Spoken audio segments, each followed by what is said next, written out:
Pastaruoju metu išpopuliarėjo seliavų žvejyba. Tai yra suprantama, nes žuvis labai skani.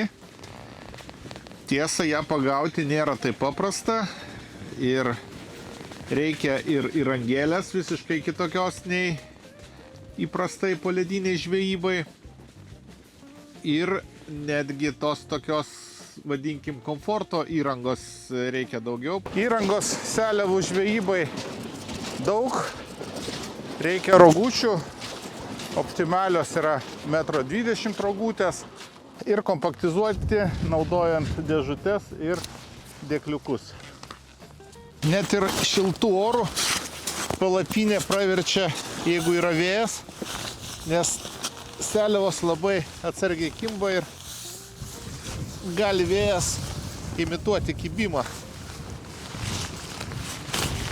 Palapinę pasistatyti nesudėtinga, turint įgūdžių.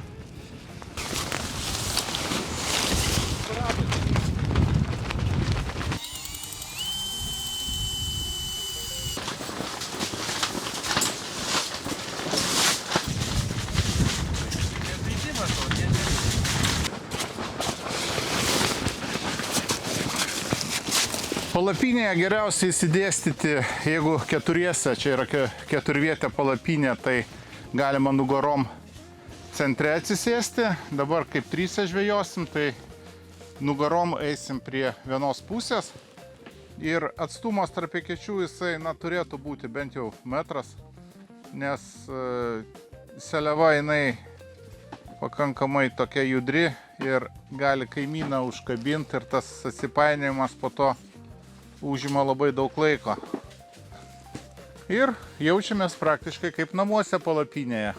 Duobė čia yra, rodo 40 metrų. Rodo žuvį nuo 25 iki dugno. Be echoloto seliavų žvejyba nėra ką veikti, kadangi su juo mes matom, kuriame gylyje yra seliavos. Patys geriausi echolotai ten, kur mes galim matyti sistemėlę ir ją nuleisti tiesiai prie seliavų. Čia va kiek yra neįprastas vaizdas, kai seliavos yra praktiškai duobės dugne, kažkur tai apie 5-6 metrai storymė, grinai va seliavų.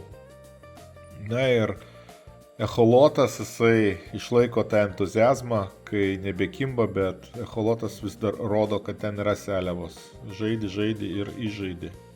Ilgos meškerės gerai tuo, kad galima toliau eketės įsigręžti, o tai jeigu gaudyti dviem meškerėliam, tai užtikrina, kad jos mažiau painiosis. Vienas iš svarbiausių momentų tai pagauti taip vadinamą pravedimą, kaip seliavos tuo metu kimba. Ir reikėtų atsižvelgti tiek į gylį, yra kokia naudojama sistemėlė, žalia, raudona, nes spalvos jos keičiasi su gyliu. Ir tai, kad seliavos maitinasi mizidėmis. Mizidės tokie yra mažiukai vėžiagyviukai, kurių judesys yra toks specifinis, jos plaukioja ir jeigu pajaudinta pavojus, staigiai šoka į šoną ir gana stipriai gali šokti į šoną. Man teko nuleisti kamerą ir matyti jų elgseną. Reikėtų pasižiūrėti, gali vieną dieną kibti nejudinant, kitą kartą reikėtų kaip tik staigius judesius išbandyti kritime, kažkiek keisti gylius, nes čia rodo žuvies gausa 5 metrų sluoksnyje.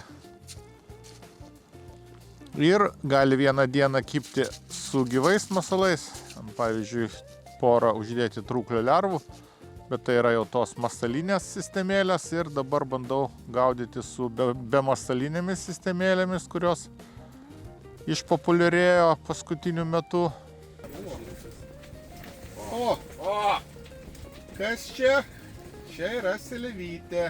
Praktiškai kaip aukšlytė, bet čia yra seliava riebalinis pelekas. Gale. Man patogiau ilgos feeder tipo meškerės. Su tokia meškerė patogiai sėdi krėsle ir neapkrauni nugaros. Ilgos gali būti ir meškerės su dvigubu chlapuškės tipo sargeliu. Aišku, gaudant tokiame gylyje tinkamiausios benercinės ritės. Seliavų žvejyboje gali būti naudojami keli tipų sargeliai. Tikriausiai jautriausiai seliavų kibimą rodo chlapuškės. Štai čia pasimatė, kai seliava vos pajudino masalą, kiek kilstelėjosi viršutinis sargelis. Pakankamai jautri sistemėlė su spiruokliniu arba fideriniu lankščiu sargeliu su burbulu. Man labiausiai patinka feeder tipo meškerytės, kur sargelis kaip ir meškerės dalis. Kiek stipresnis seliavos kibimas netgi juntamas ranka per kotą. Puikiai tinka ir plokšti meškerių sargeliai. Seliavų žvejyba prasidėjo, kai buvo atrastos tinkamos sistemėlės. Prasidėjo gaudymas nuo sistemėlės su mažais kabliukais, ant kurių dedama trūklio lerva arba dvi. Kartais sudomina pinkas. Problemos yra tai, kad dažnai keisti tenka masalą, bet to tai itin sunku padaryti jį šaltą ar vėjuotą. Pastaruoju metu išpopuliarėjo bemasalinės sistemėlės, ant kurių kimba netgi nejudinant. Muselės imituoja mizidę, kuri yra pagrindinis seliavų maistas. Papildomai privilioja mirksiukai kabinami virš sistemėlės. Populiariausia seliavų žvejybai yra 0,8–0,1 mm pintas valas. Dažniausiai naudojamas yra 8 gyslų valas,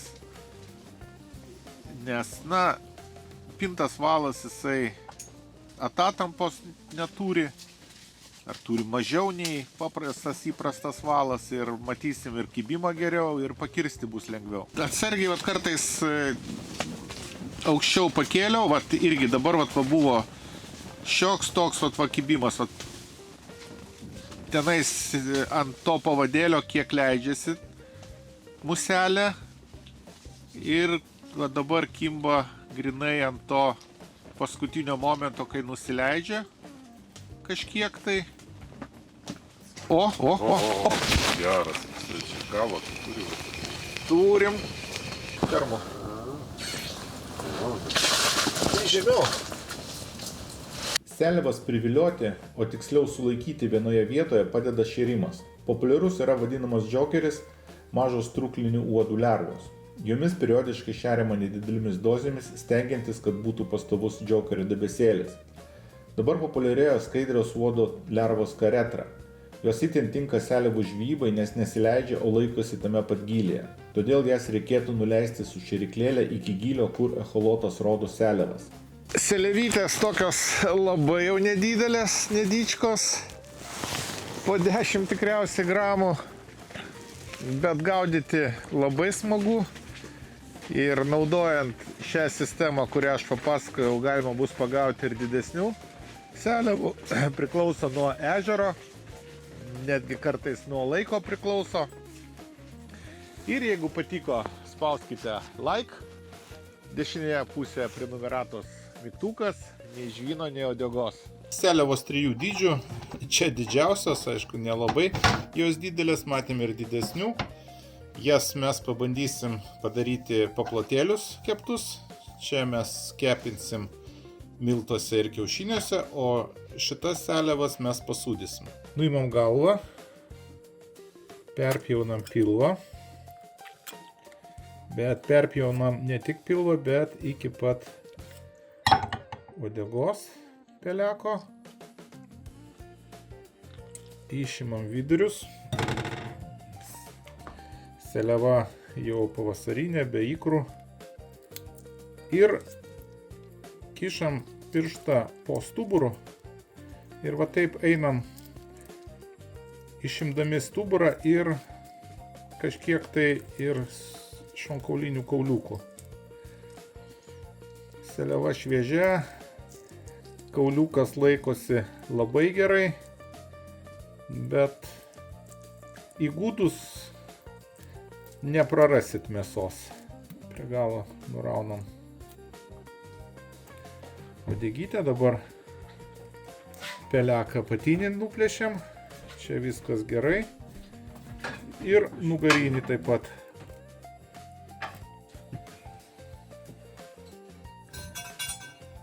Ir turim tokį gražų bekaulį paplotėlį.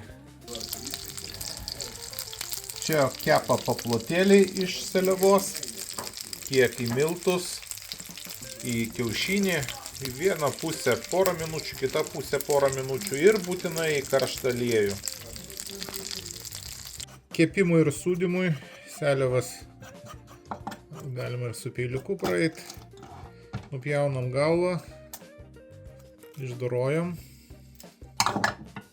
Verta šituos nuplėšti plaukmenis ir nugarinį peleką. Va dabar susisiurps tiesiog. O galvą taip pat išimam žiaunas ir bus dar vienas patiekalas žuvienė.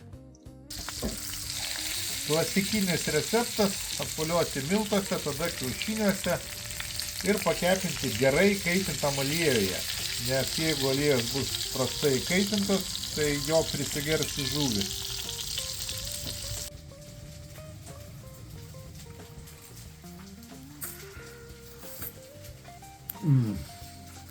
Dieviška.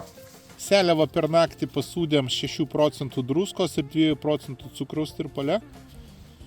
Vėsiai, sniegė ir dabar vėsiai dar padžiavinsim. Taip pat vėjas dabar geras ir vat dar sniegas ant apatinės, kad džiūtų taip pat vėsiai. Ar net pavadinkim šaltai. Na ir čia sūdyta yra ir kiek pavytinta seliava. Prie Lenos upės žvejai labai vertina tokią mažytę žuvytę tugunokas. Na, turi jie praktiškai visas lašišinės žuvis, turi net eršketą, bet pati mėgstamiausia pas juos tugunokas. Ir aš supratau, kad tikrai verta dėl jos tenais ir pavaikščioti šlapiai ir lietuje ir prastam ore, kad ją pagauti.